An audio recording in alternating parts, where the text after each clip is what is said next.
नमस्कार विद्यार्थियों, स्वागत है आप सभी लोगों का आरएस बाबा पर। दोस्तों, विद्यार्थियों के पास में आज सबसे बड़ा प्रश्न यह है कि आखिरकार बजट को पढ़ा जाए या नहीं पढ़ा जाए, इकोनॉमिक सर्वे को, आर्थिक सर्वे को पढ़ा जाए या नहीं पढ़ा जाए, क्या किया जाए आखिरकार। तो देखिए, सबसे पहले मैं आपको यह क्लैरिफाई कर देता हूं कि आपके सिलेबस के अंदर आर्थिक सर्वे नहीं है तो क्या नहीं पढ़ना है? पिछली बार जो एग्जाम हुआ था उसमें तो नहीं आया था, तो बहुत सारे जो एजुकेटर्स थे उन्होंने कहा कि देखो हमने कहा था, नहीं पूछा गया तो नहीं आया, है ना। लेकिन क्या इस बार एग्जाम के अंदर 23 मार्च को एग्जाम के अंदर इकोनॉमिक सर्वे और बजट आ सकता है? तो देखिए, मेरा यह मानना है कि पिछली बार जो पेपर बना वो जल्दबाजी के अंदर बना। पिछली बार जो पेपर बना वो किसी विशेष समूह को फायदा पहुंचाने के लिए बना, लेकिन इस बार ऐसा नहीं है। इस बार परिस्थितियां, इस बार रुबानियां चेंज हो चुकी हैं, माहौल चेंज हो चुका है। इस बार वो गलती वापस से नहीं दोहराई जाएगी। पिछली बार जो आरएस प्रीलिम का पेपर आया था, इसमें विद्यार्थियों ने 130 तक भी स्कोर किया था, 140, 50 तक भी स्कोर किया था, लेकिन इस बार देखिए 100 के पार कोई नहीं पहुंच रहा है, बहुत कम विद्यार्थी पहुंच रहे हैं। तो पेपर चेंज हुआ, आरपी से अपना पैटर्न बदला। इस बार देखिएगा आप कि ये जो पेपर आने वाला है ईओआरओ का, उसके अंदर हो सकता है कि कुछ क्वेश्चन जो है आपको देखने को मिले, नहीं भी आए, कोई जरूरी नहीं कि प्रश्न आए ही, नहीं भी आए। लेकिन ऐसे बहुत से विद्यार्थी हैं जो कि रिस्क नहीं लेना चाहते हैं। कुछ कहेंगे कि नहीं, सिलेबस में नहीं है, हम तो नहीं पढ़ेंगे, तो मत पढ़िए, आपको कोई कंपलसरी नहीं है। लेकिन जो रिस्क नहीं लेना चाहते हैं वो मेरी बात जो है वो सुन सकते हैं। तो देखिए, सबसे पहले बजट और इकोनॉमिक सर्वे की हम लोग बात करें कि आखिरकार कि पढ़ा जाना है कि नहीं पढ़ा जाना, ठीक है ना। देखिए, तो सबसे पहली बात तो यह है कि आपको बजट को पढ़ना है ना। आपको बजट को पढ़ना है एज ए करंट अफेयर, ठीक है। एज ए करंट अफेयर जो है वो आप लोगों को पढ़ना है, एज ए करंट अफेयर जो है वो आप लोगों को पढ़ना है। बजट में से अगर कोई प्रश्न आता है, जैसे एनर्जी वगैरह है, मिनरल्स वगैरह के हैं, तो वैसे भी आप लोग कन्वेंशनल तरीके से ज्योग्राफी के अंदर पढ़ते ही हैं, उसको इकोनॉमी के अंदर पढ़ते ही हैं। तो अगर करंट अफेयर से उसने रिलेट करके पूछा तो वो बजट को पूछ सकता है। लेकिन बस बात यह है कि अगर वो बजट पूछ रहा है तो हम लोग 2024 का पढ़ें कि 2025 का पढ़ें, क्योंकि 2025 का तो अभी फरवरी में आया है और मार्च में एग्जाम है। तो मैं आपसे कहना चाहूंगा कि आप अगर वाकई में पढ़ना चाहते हैं तो 2024 वाला करंट अफेयर या बजट जो है उसको जरूर देखिएगा और कंपेयर करके पढ़िएगा 2025 वाले से, या 2025 वाला पढ़िएगा कंपेयर करके 2024 वाले से। तो एक कंपेरेटिव स्टडी आपको करनी ही पड़ेगी, ठीक है।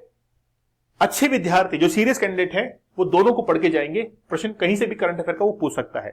जब आरएस प्रीलिम्स के अंदर 2004 का वो करंट अफेयर पूछ सकता है, 2018 करंट अफेयर पूछ सकता है, 19 का पूछ सकता है, तो फिर वो पिछली बार वो बजट का क्यों नहीं पूछ सकता। तो मेरे हिसाब से अगर आपको बजट पढ़ना ही है तो 2024 का और 25 का दोनों को तैयार कीजिएगा, ठीक है। वो करंट अफेयर से रिलेट करके यहां से प्रश्न पूछ सकता है। लेकिन बहुत से महानुभाव ऐसे भी होंगे कि यार सिलेबस में नहीं है तो नहीं पढ़ेंगे, तो मत पढ़िए, कंपलसरी नहीं है। लेकिन जो रिस्क नहीं लेना चाहते हैं वो एक बार जरूर देख के जाइएगा। अब बात है इकोनॉमिक सर्वे की, इकोनॉमिक सर्वे की, आर्थिक जो सर्वे है इसकी बात है।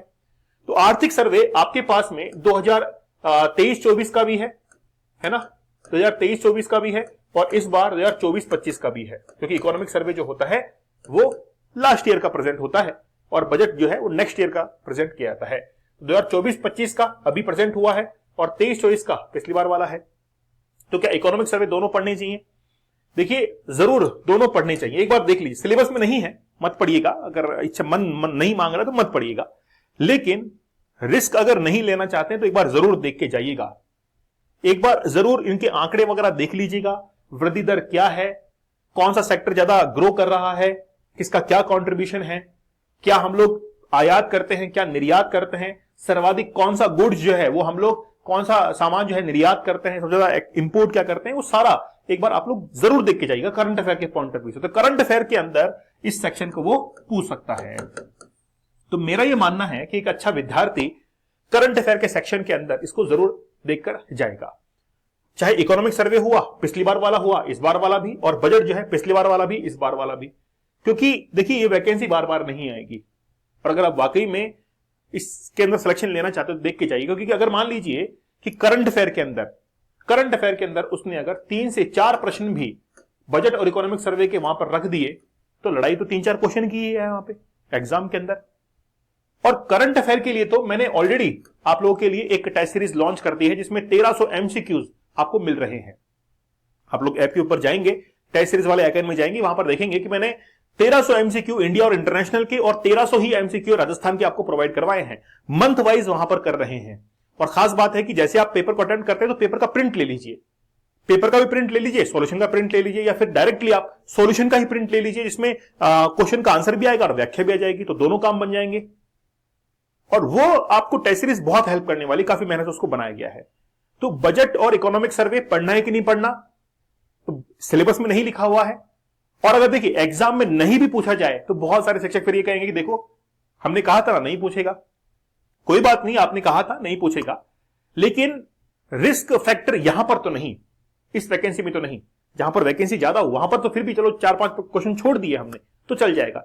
यहां पर वो संभव नहीं हो पाएगा आपके लिए, क्योंकि अगर 4-5 क्वेश्चन आपने करंट अफेयर छोड़ दिए, 5 क्वेश्चन भी छोड़ दिए, तो फिर हो सकता है कि पार्ट बी टफ आ गया, वहां पर भी आपको छोड़ने पड़ जाए। तो ऐसे करते तो आप सिलेक्शन से बाहर हो जाएंगे। तो अगर आप जो है इसके बाहर नहीं जाना चाहते तो आप जरूर जो है वो क्या कीजिए, इसको पढ़िए। तो पिछली बार वाला बजट इकोनॉमिक सर्वे और इस बार वाला भी economic survey, current affair, budget वगैरह जो है करंट अफेयर के साथ में रिलेट करके जरूर पढ़िए, आपको फायदा जरूर मिलेगा। तो बहुत दिनों से आप लोग ये प्रश्न पूछ रहे हैं कि सर क्या करें, कौन सा बजट कौन सा इकोनॉमिक सर्वे पढ़े, तो आप लोगों को अपने जो सवालों का जवाब है वो मिल चुका होगा। देखिए कि आप में से वो विद्यार्थी जो कि पार्ट बी को अपना मजबूत करना चाहते हैं, लगता है कि सर हम तो आप लोग क्या कीजिए कि पार्ट बी के क्रैश कोर्स को आप लोग जरूर ज्वाइन कीजिए। ये जो क्रैश कोर्स है जिसको हम लोग 1 मार्च से शुरू करने वाले हैं और 15 मार्च तक इसको कंप्लीट कर देंगे। इसमें आपको फ्री नोट मिलेंगे और 10 मॉडल पेपर भी आपको इसके साथ में मिल रहे हैं। ये क्रैश कोर्स आपको जीत दिला देगा, ये क्रैश कोर्स जो है आपको जीत दिलाएगा और इसकी मदद से आप क्या कर पाएंगे, पार्ट बी को मजबूत कर पाएंगे। योजनाओं को अपडेट कर दिया है इकोनॉमिक सर्वे बजट से, और साथ ही के अंदर आप नोट्स का प्रिंट आउट भी ले पाएंगे। साथ ही के अंदर हमने 10 मॉडल पेपर अलग से भी रखे हैं, अगर आप लोग अलग से लेना चाहते हैं तो ले सकते हैं, नहीं तो आपके लिए उस क्रैश कोर्स के साथ में ही मिल जाएगा। ठीक है, कुछ विद्यार्थी कहेंगे कि सर हमने पार्ट बी का कोर्स लिया हुआ है, पार्ट ए प्लस बी का कोर्स लिया हुआ है, तो उनको मैं अलग से रिवाइज करवाऊंगा। क्रैश कोर्स के अंदर वो विद्यार्थी जो कि टारगेटेड हैं, जो कि क्या है, टारगेटेड है। ठीक है, साथ ही के अंदर एक इंफॉर्मेशन और है आप लोगों के लिए कि आप लोगों के लिए इंडिया इंटरनेशनल और राजस्थान के 1300 एमसीक्यू, क्योंकि 13 महीने हो गए तो एक पेपर के अंदर जो मंथ वाइज करेंगे, जनवरी फरवरी मार्च, एक मंथ के अंदर 100 क्वेश्चन व्याख्या सहित मैं आपको दूंगा जिसका आप लोग प्रिंट आउट भी ले पाएंगे। तो राजस्थान के 1300 क्वेश्चन और इंडिया इंटरनेशनल के 1300 क्वेश्चन आप लोग सॉल्व करेंगे तो आपकी बेहतरीन तैयारी जो है वो हो जाएगी।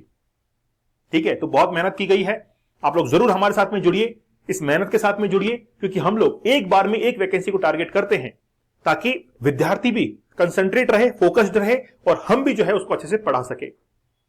ठीक है, तो आपको करंट अफेयर से रिलेट करके इकोनॉमिक सर्वे और बजट जो है वो पढ़ना चाहिए। मेरे अकॉर्डिंग आंकड़े जरूर देख के जाइएगा। सिलेबस में नहीं लिखा हुआ है तो मुझे पता है कि आप लोग विरोध करेंगे इस चीज का कि सर सिलेबस में नहीं लिखा हुआ है क्यों पढ़े। मत पढ़िए, आपकी इच्छा पर निर्भर करता है, लेकिन एक बार आंकड़े जो है वो जरूर देख के जाइएगा। तो एप्लीकेशन जरूर डाउनलोड कीजिए आरएस बाबा दीपक सर। ये एक व्हाट्सएप ग्रुप है जिसका लिंक डिस्क्रिप्शन के अंदर दिया गया है। टेलीग्राम चैनल है दीपक सर ऑफिशियल, आरएस बाबा दीपक सर, आप लोग जरूर ज्वाइन कर लीजिए। तो मिलते हैं आप लोगों से अगले सेशन के अंदर, तब तक धन्यवाद, थैंक यू, जय हिंद।